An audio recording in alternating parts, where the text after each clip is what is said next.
Reading from the Srimad Bhagavatam, Canto 3, Chapter 3, entitled The Lord's Pastimes out of Rindavan, Text 11. Sambaram dvividam banam muram bhavalam evacha anyam chadantavakradin avadit comes chagatayat Sambaram Shambara Dvividam Dvivida Banam Bana Muram Mura Bhavalam Bhavala Evacha as those Anyan others Cha also Dantavakra Adin like Dantavakra and others Avadid killed Kancha and many others Gatayat caused to be killed. Translation by Srila Prabhupada Ki Jai.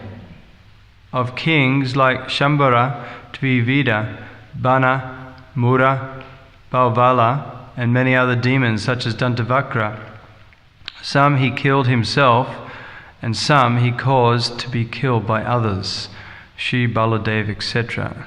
Please repeat. Of kings like Shambara, Dvivida, Bana, Mura, Bhavala, and many other demons, such as Dantavakra, some he killed himself, and some he caused to be killed by others, Shri Baladev, etc. Text 12. Atate patri putranam paksayo patitam ripan chachala bhukuru shetram yesham apatatam balai. Translation. Then, over Dura, the Lord caused all the kings, both the enemies and those on the side of your fighting nephews, to be killed in the battle of Kurukshetra. All those kings were so great and strong that the earth seemed to shake as they traversed the war field. Text 13. Sakana dushana subalanam komantra pakina hatta shriyayusam suyodanam sanocharam shayanam bagnoram uvyamna nanandapasyan. Translation, purport by His Divine Grace A.C. Bhaktivedanta Swami Srila Prabhupada Ki Jai. Duryodhana was bereft of his fortune and duration of life because of the intricacy of ill advice given by Karna, Dushishan and Subala. When he lay on the ground with his followers, his thighs broken, although he was powerful, the Lord was not happy to see the scene. Translation, please repeat. Duryodhana was bereft of his fortune and duration of life because of the intricacy of ill advice given by Karna, Dushishan and Subala. When he lay on the ground with his followers, his thighs broken, although he was powerful, the Lord was not happy to see the scene. Purport. The fall of Duryodhana, the leading son of Dhritarashtra, was not pleasing to the Lord, although he was on the side of Arjuna, and it was he who advised Bhima how to break the thighs of Duryodhana while the fight was going on. The Lord is constrained to award punishment upon the wrongdoer. But he is not happy to award such punishments because the living entities are originally his parts and parcels. He is harder than the thunderbolt for the wrongdoer and softer than the rose for the faithful.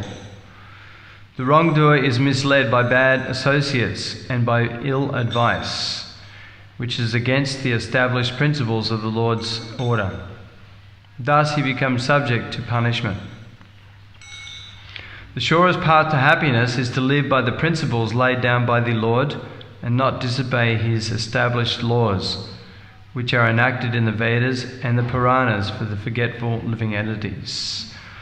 Om Jnana Timandasya Gananjala Salakaya Chakshumalatam Jena Tasma Shri Gurave Namaha Nasa Prasya Bhadreshu Nityam Bhagavata Sevaya Bhagavatumusloke Bhakti Bhavati Naistaki. So Hare Krishna. So this is entitled The Lord's Pastimes out of Rindavan. So previously we heard about the Lord's pastimes in Vrindavan. Now the Lord is in Mathura, pastimes in Mathura. And the previous verse, it talks about the Battle of Kurukshetra, how so many great kings who were so great and strong that the earth seemed to shake, they were killed. So it was said that 640 million soldiers died in the Battle of Kurukshetra in 18 days. So the biggest battle ever recorded in history. But it was no ordinary battle because Krishna was present on the battlefield, amazingly taken a very humble position as the chariot driver for his dear devotee Arjuna. And it was said that, Srila Prabhupada said that all the soldiers on both sides who died on the battlefield of Kurukshetra attained liberation.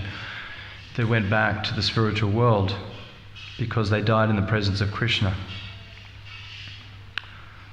So here we're at the end of the Battle of Kurukshetra, and there's only a few soldiers left. There's a few soldiers on the Pandavas side, the 5 Pandavas and a few other soldiers left, and on the Kauravas side it's only Duryodhana and 3 other principal Kshatriyas. Their names Ashvatthama, Kripacharya and Kritavama.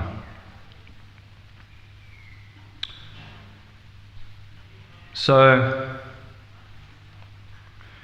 and Duryodhana at the end of the Battle of Kurukshetra, he had hidden himself in a lake. And he was under the surface. And the Pandavas, being very angry that Duryodhana had somehow seemingly escaped, they were looking everywhere on the battlefield of Kurukshetra, on all corners of the battlefield for him, and they couldn't find him anywhere. But they sent out some hunters to try and track him down, and the hunters came back and they told Yudhisthira Maharaj and the Pandavas that he was hiding in this lake. And so all the Pandavas, they went along to challenge Duryodhana. They wanted to end the battle of Kurukshetra, and by killing Duryodhana, who was the leader of the whole Kaurava army, then the battle would be finished. So the story goes that Bhimasena, because of the offence of Duryodhana and the other Kauravas in the public assembly where Draupadi, the Pandava's wife, was attempted to be disrobed in public assembly. At that time, Duryodhana had shown his thighs. He lifted his robes and showed his thighs to Draupadi, which is a great offence. And so Bhima at that time, he vowed sometime in the future to kill Duryodhana and his 100 brothers. and he vowed to kill Duridan. Bhima vowed to kill Duridan by smashing his thighs. And as we know that story in the public assembly, Draupadi was saved only by the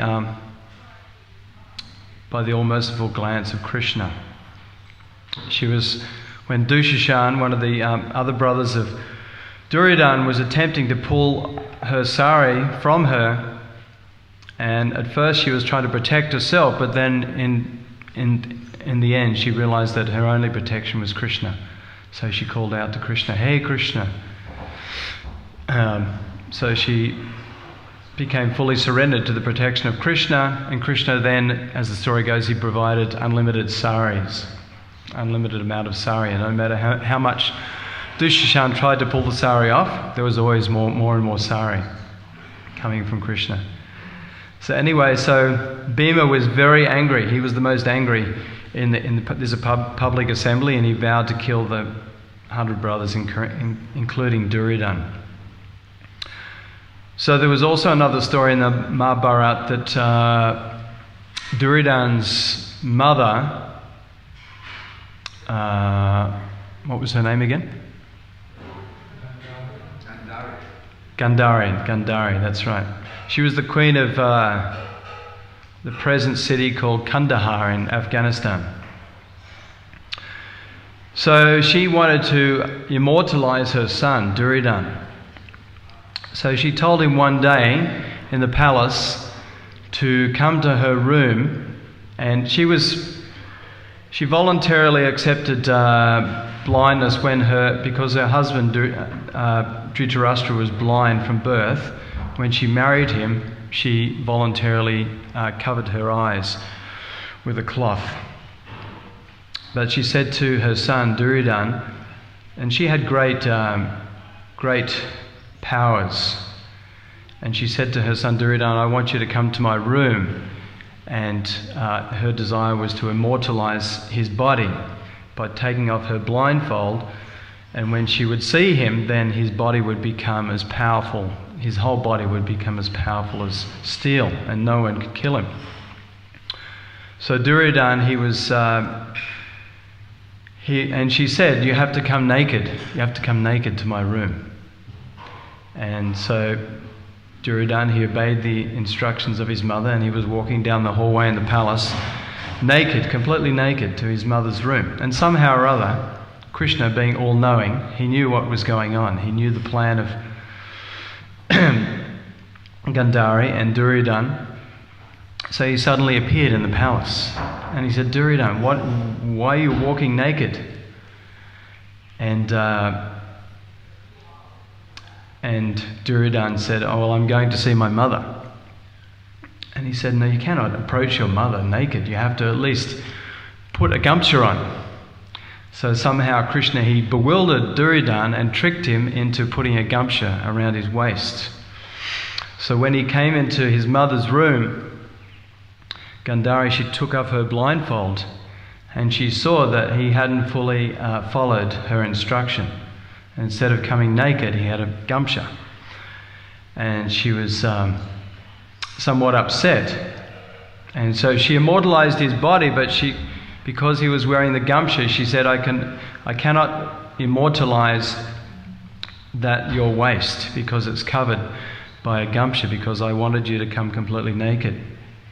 So the rest of his body, from his waist up, was completely like steel and impenetrable. Even the greatest warriors could not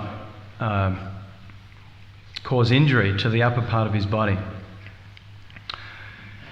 But and Krishna, knowing this, that his waist was not immortalized, later on, when the battle was finished, when Duryodhana finally came out of the lake, Krishna hinted to Bhima, after the day of fighting had been going on for so long, and it looked like both Kshatriyas, neither of them were going to win. Krishna hinted to Bhima that the only way you can kill him, he slapped his thighs like that, hinting to Bhima that that's the only way you can kill Duryodhana, by smashing his thighs. So here Duryodhana, he's in the lake, and the Pandavas come along, and Yudhishthira's angrily calling out, "No, why are you hiding in the lake? You're a Kshatriya. You're acting like a coward. Come out of the lake now and fight, and either defeat all of us, kill all of us, one by one, or go yourself, achieve the heavenly planets. No, die and lay down on this earth and achieve the heavenly planets." So Duryodhana, at first, he was making up all sorts of excuses that I'm not hiding here. I'm here to rest, to recuperate my body.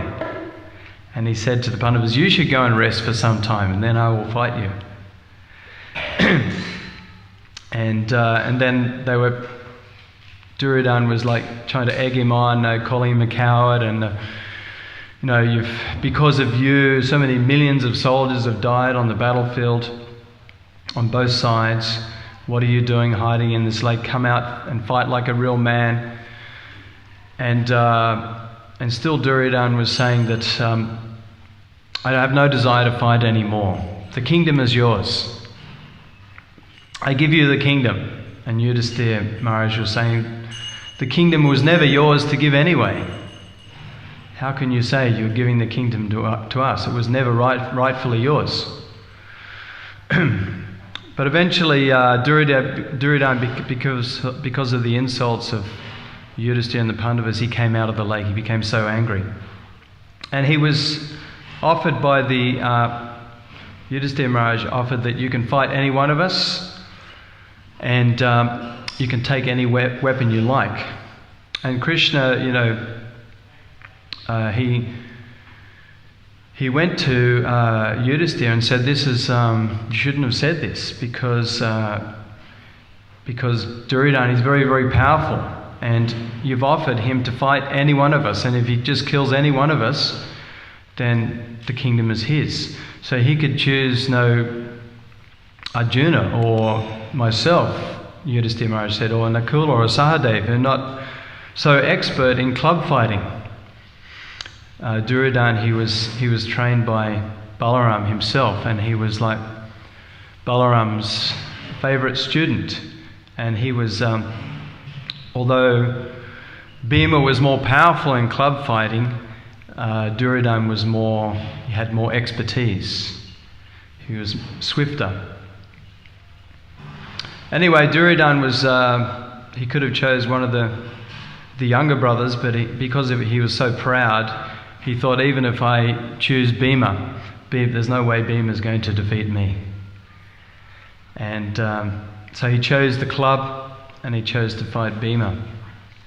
And then the battle was on, and the battle was going, back and forth. Sometimes it seemed like Duryodhana was going to win. Sometimes it seemed like Bhima was going to win. It was going on all day. And the battle only went for a day, wasn't it? One day? Is that correct?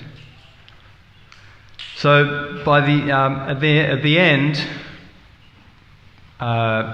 Krishna could see that the only way Bhima is going to destroy Duryodhana is if I hint to him how to destroy him.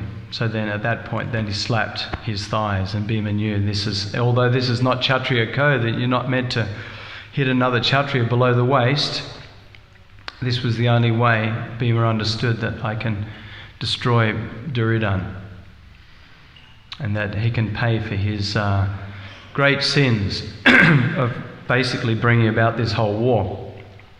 So at that point he smashed Duryodhana's thighs, and then Duryodhana, at this point, he was lying on the battlefield, bereft of his fortune and duration of life.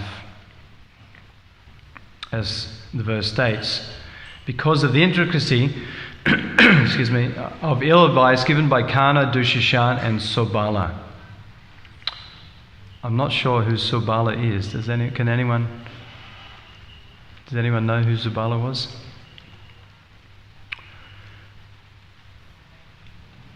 So, but at the same time, even though Srila Prabhupada points out in the purport, even though the Lord indicated to Bhima to defeat Duryodhana in this way, he was not happy to see the scene. And Srila Prabhupada says that the Lord is constrained to award punishment upon the wrongdoer. In other words, the Lord is obliged to give out punishment to the wrongdoer. Just like a judge, he's considered to be like a judge. The judge, sometimes he metes out punishment, sometimes he awards someone who's due to be awarded. But the judge always remains neutral. So Krishna is like in that position. Sometimes he's obliged to mete out punishment, sometimes he awards the living entity with certain benedictions. But in Krishna consciousness, in the philosophy of Krishna consciousness, we understand that even wrongdoers who are punished by the Lord, either directly or by his many agents, they're ultimately it's benediction. They're even a murderer who may be awarded the death penalty. This is for his benefit, so that he doesn't have to suffer so much in the next life. So similarly, Duryodhana can be considered to be basically the murderer of all the Kshatriyas on the battlefield of Kurukshetra, because directly it was his fault. He brought about the war. But at the same time, Krishna was sorry to see the scene. And Srila Prabhupada says in the purport that the wrongdoer is misled by bad associates and by ill advice, which is against the established principles of the Lord's order. Thus he becomes subject to punishment.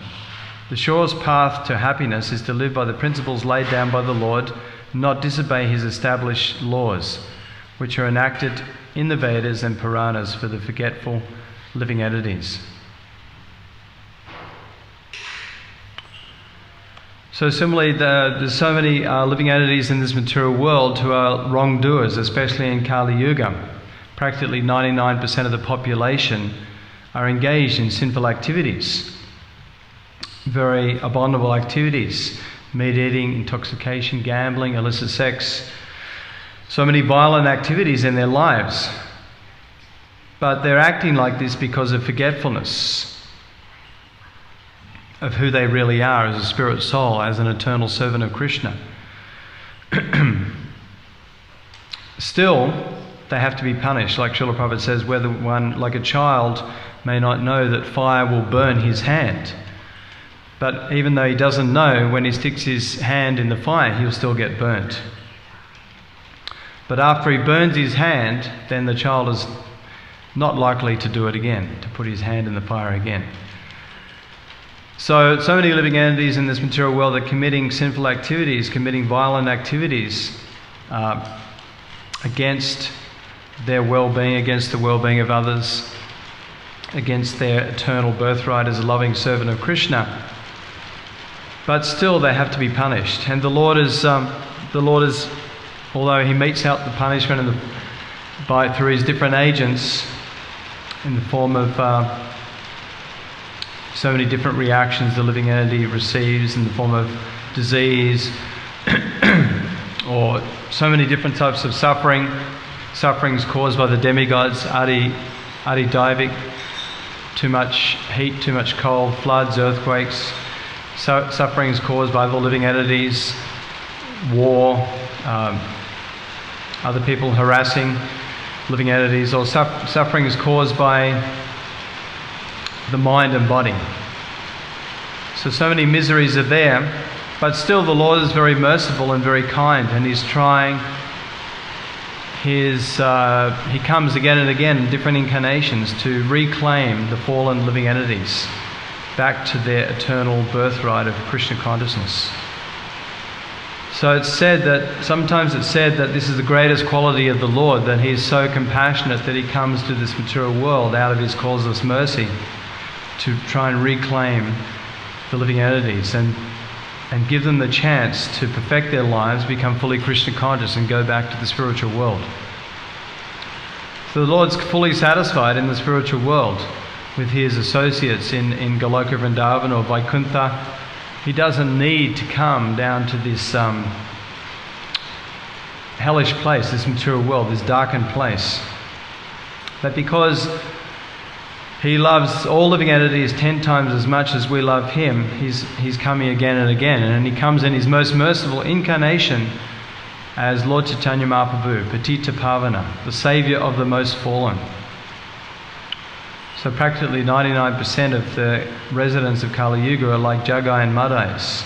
Srila Prabhupada said that this movement is wholesale saving the Jagais and Madais of this age.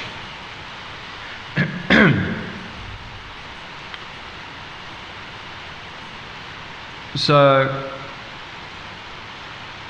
and he comes like he sends his representatives. If he doesn't personally come, I mean, he came 500 years ago as Lord Chaitanya and his associates to spread the Sankirtan movement for the benefit of the whole world. He broke open the storehouse of love of Godhead, and everyone, whether qualified or not, was able to receive this wonderful mercy of this Sankirtan movement. So he was simply by spreading the chanting and dancing of the chanting the holy names, dancing in ecstasy, giving out prasadam, Lord Chaitanya Mahaprabhu, these were his preaching weapons, simply giving people the holy names, dancing, kirtan, prasadam, a little bit of philosophy. In this way he spread the Sankirtan movement far and wide, and his representatives like Srila Prabhupada, modern day representatives, have now spread the Sankirtan movement all around the world. And we have to try and follow in Srila Prabhupada's footsteps, see how he was giving his whole life to give Krishna consciousness to the fallen conditioned souls. Srila Prabhupada set up this movement. He had his disciples distributing so many millions and millions of books, opening many temples, making many, many devotees, putting on many wonderful festivals to attract the living entity back to the lotus feet of Krishna. Their eternal birthright is Krishna consciousness, all living entities, even the animals. Nityasiddha Krishna Prema Sajjakabanaya. In the Chaitanya Charitamrita it states that pure love for Krishna is within the hearts of all living entities. It cannot be taken away. Sravanati Sutitiri Karadeya Daya. That when one hears and chants about Krishna, then his natural love for Krishna can awaken. So, even though we're the most fallen and the most unqualified with no spiritual training, somehow or other, by the causeless mercy of Krishna and his pure devotees, we've had the chance to come to this wonderful path of perfection, the path to Krishna Prema, the path back home, back to Godhead. So now we have to see how we can give others this great fortune to make a solution to all problems of life. As Srila Prabhupada says, the real problems of life are this continuous cycle of birth and death and old age and disease. These are the real problems of life. So this Krishna consciousness process can solve all these problems and make us completely purified and completely ecstatic, completely happy and completely Krishna conscious in one lifetime.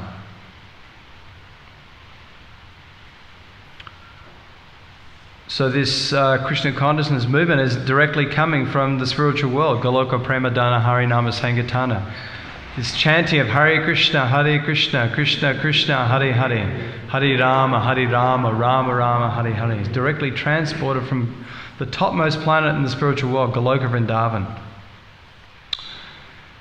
So we're so unfortunate we don't have a taste for this chanting, but the taste will come if we keep chanting, if we keep dancing, if we keep hearing the philosophy of the Bhagavatam, Srimad Bhagavad Gita, and always stay in the association of devotees, and always render some humble service to Krishna, then the taste will come. Just like Srila Prabhupada gives the example, Nasarapesho Bhadresho Nityam Bhagavata Sevaya. By regular classes on the Srimad Bhagavatam, by regularly rendering service to the devotees, all that is troublesome to the heart becomes almost completely destroyed to nil. A loving attraction for Krishna becomes established as an irrevocable fact. So Srila Prabhupada gives the example, it's like a fan. When you turn the fan off, it doesn't stop straight away. It slowly comes to a halt. So the material desires, the material attractions in our heart, by taking up Krishna consciousness, they're not completely destroyed immediately, but by regular association with the devotees and by hearing this philosophy and engaging in devotional service, then gradually those material desires become cleansed to nil, and that loving attraction becomes brought out. It's there within the hearts of all living entities. And by hearing and chanting about Krishna, any living entity, even the most unfortunate living entities, can be reawoken to full Krishna consciousness. And there's so many wonderful examples, so many devotees in this movement who didn't know anything about Krishna, were engaged in so many abominable activities before coming to Krishna consciousness, but now it seems like they're pure devotees. It seems like they're fully engaged in Krishna service. Srila Prabhupada said this. He said, previously my disciples were drug-addicted hippies, meat-eaters, drug-addicted hippies, but now they're looking like they're residents of the spiritual world, with kuntimala, tilak, shaved heads, dhotis, saris, smile from ear to ear. So this is the transformation.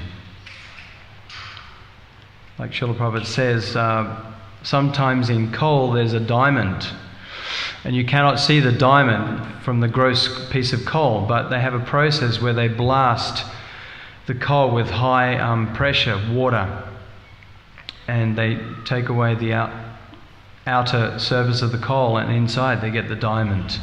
So our hearts are like black, just like Duryodhana. He had a completely black heart. So our hearts are completely black before coming to Krishna consciousness. But by taking to Krishna consciousness, we're applying the blasting force of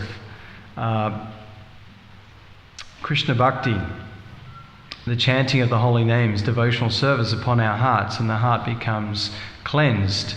And then practically we can see ourself and the super self, Krishna, within the heart.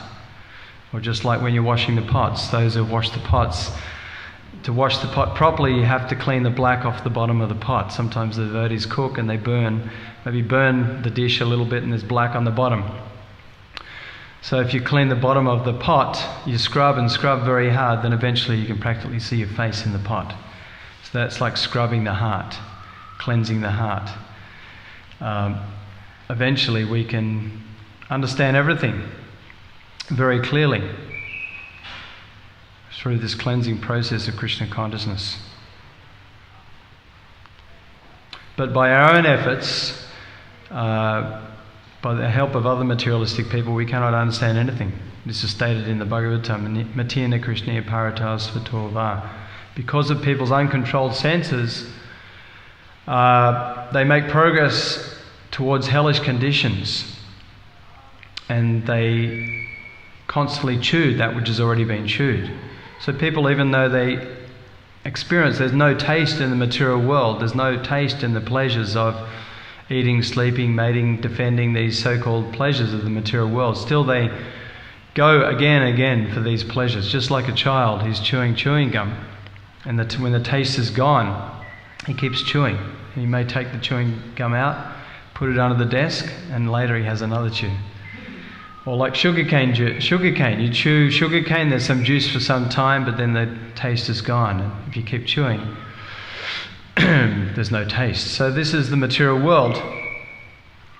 By the help of other materialistic people who may try to guide people in their lives, or by people's own endeavours, people cannot understand Krishna and the process of devotional service.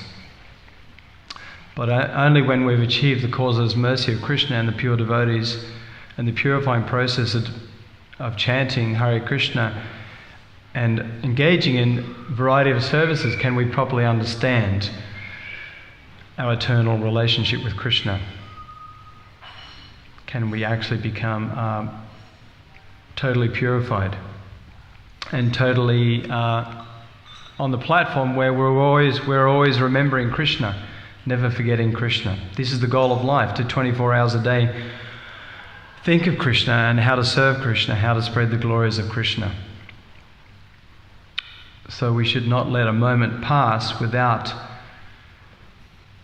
thinking of Krishna's name, his qualities, his pastimes, his forms, his associates, his devotees, his abodes, like this. And this process of Krishna consciousness is such a wonderful process that we can be engaged in remembering Krishna 24 hours a day. So many wonderful activities we can do. All the activities we do in service to Krishna are to help us remember Krishna.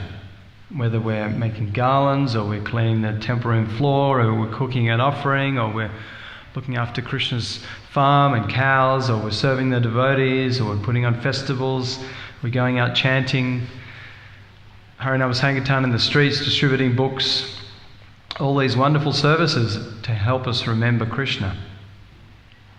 And listening to classes, we have the whole Bhagavatam, Bhagavad Gita, Chaitanya Charitamrita, they're all there now on the phone. And so many classes, all of Prabhupada's classes, so many classes from so many other great devotees in ISKCON. So 24 hours a day you can be listening to kirtan classes and listening while you're doing your services. Krishna says, Tasmat Saveshu Kaleshu Ma Manushmara Yojita. That therefore Arjuna should always think of me in the form of Krishna, at the same time carry out your prescribed duty of fighting. With your activities dedicated to me, your mind and intelligence fixed on me, you'll attain me without doubt. Srila Prabhupada gives the example that sometimes a housewife, she has a paramour and she's doing her duties very nicely to please the husband in the house, but she's thinking of her paramour in her mind. So we have to be like this, that while doing our duties externally, within our mind, within our heart, we have to be always thinking of the pastimes, the form, the instructions, the devotees of Krishna. And this way we can be fully purified, and at the end of this life, Srila Prabhupada said, go back home, back to Godhead. We should make a plan that we want to go back to the spiritual world. Of course, the very elevated devotees, they don't mind even to come back to this material world. Bhaktivinoda Thakur said, I do not mind being born again in this material world, my Lord, as long as it can be in the house of your devotee, even as an insignificant insect. But for most of us, we're not on that platform. We should make a plan to go back home, back to Godhead. And so that is possible. In one short lifetime we can be totally Krishna conscious. In the next life we may find ourselves back in the spiritual world. But as said, on the way to the spiritual world, first you have to go to the material universe where Krishna is performing his pastimes and get trained up directly by Krishna and his associates. So ultimately that's up to Krishna. But the main thing is we have this wonderful good fortune. We should not give this process up. Not give up. We should never give up Krishna consciousness. We should always think that there's no happiness in the material world. I tried before coming to Krishna consciousness, and we should always remember how much we were suffering and in a stressful situation without this process of Krishna consciousness. So somehow or other, hang on to the dotis and saris of the devotees. Always stay in their association, and never let a day go by where we don't engage in some service to Krishna and be fully engaged in trying to remember Krishna. So it's wonderful to come to temple communities like this, because there's great power and strength in the association and performing these wonderful activities, Mangalarti, Guru Puja, Srimad Bhagavatam class, Tulsi Aadi. Srila Prabhupada has given us all these very powerful, wonderful activities. And when we do these activities in the association of devotees, we can feel very so charged and very strong in our Krishna consciousness. Just like a bunch of sticks, very difficult to break. So even if we can't be at the temple all the time, many of us are living outside as grihastas, and we have so many other responsibilities, family, jobs, etc. We can't be here all of the time. Still, we should make a plan where we can be here some of the time, if not every day, once a week. And if we can come every day, that's good, even for half an hour, 1 hour, do some service, engage in some of the program of the temple every day. Even just coming to class or coming to Mangalarti, there's so much potency in any one of these activities. What to speak of those fortunate devotees who can be at the full program every day and engage 24 hours a day in direct service to Krishna. Very fortunate. So we'll finish there. Does anyone have any questions or comments? Yes, Prabhu, is there a microphone available?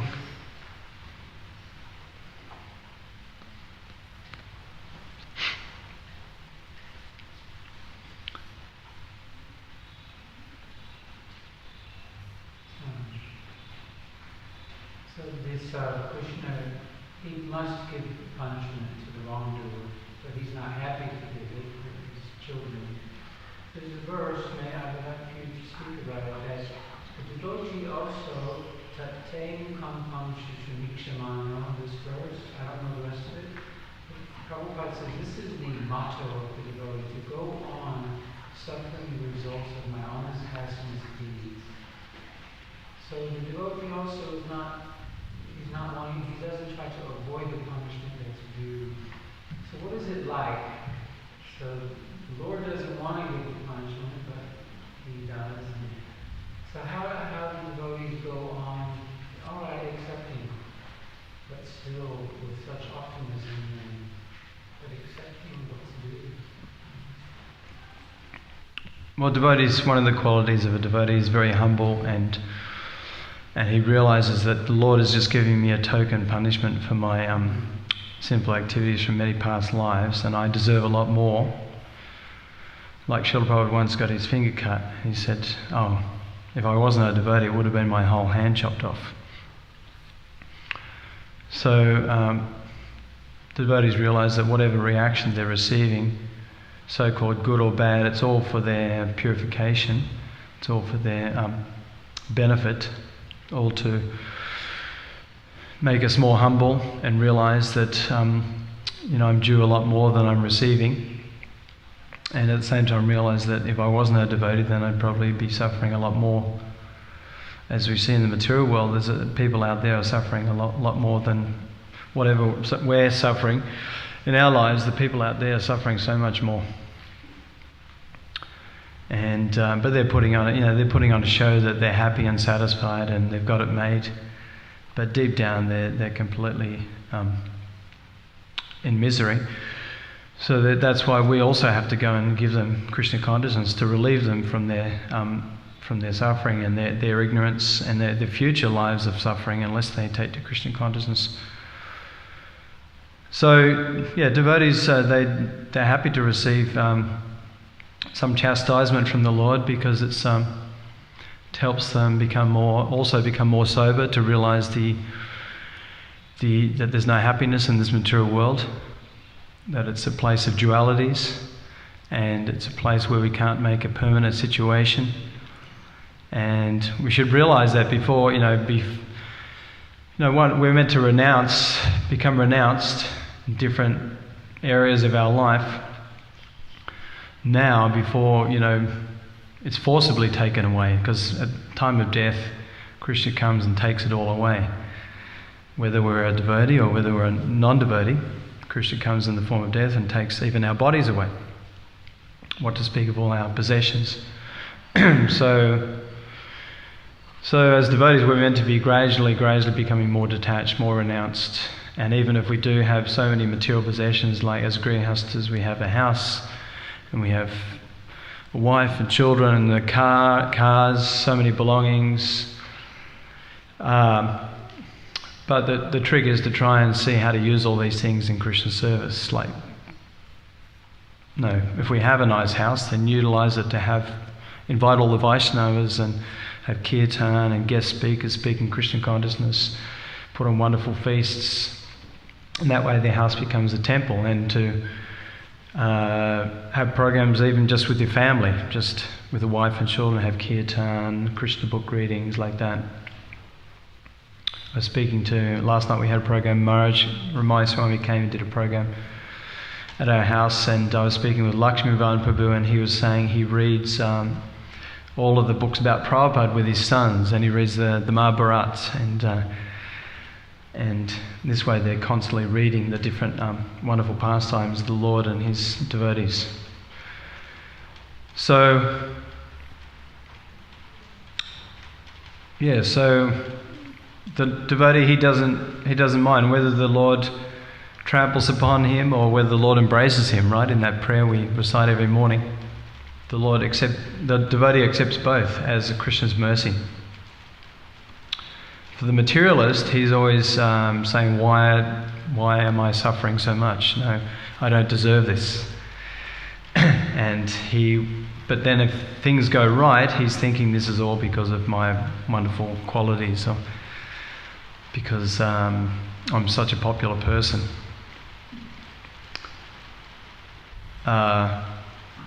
But for a devotee, he understands that he's always understanding that, the Lord is so kind, he's just giving me a token reaction and I deserve a lot more punishment. So, and like the pure devotees, like the Pandavas and Queen Kunti, Queen Kunti was praying, my Lord, may those calamities come again and again so that we may see you again and again, for by seeing you means we no longer see repeated births and deaths. So they're praying like this for the suffering and distress to come again and again, so that it can help them call out to Krishna, to remember Krishna. Of course, we may not be on that platform where we're saying, Krishna, bring the suffering on. But at least if it comes, we should accept that this is Krishna's mercy. It may come in the form of, we may lose our fortune if we have a fortune, money, or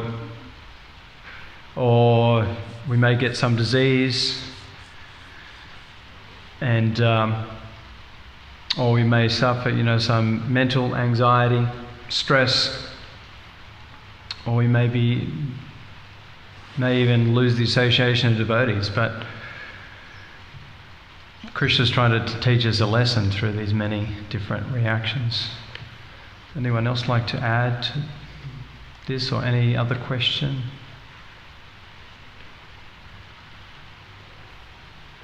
Would you like to add anything? Okay, so we'll just read the verse again and then it's time for prasadam. So translation: Duryodhana was bereft of his fortune and duration of life because of the intricacy of ill advice given by Karna, Dushashan and Sobala. When he lay on the ground with his followers, his thighs broken, although he was powerful, the Lord was not happy to see the scene. Jai Shri Prabhupada ki jai, Srimad Bhagavatam ki jai, Gaur Premanandi.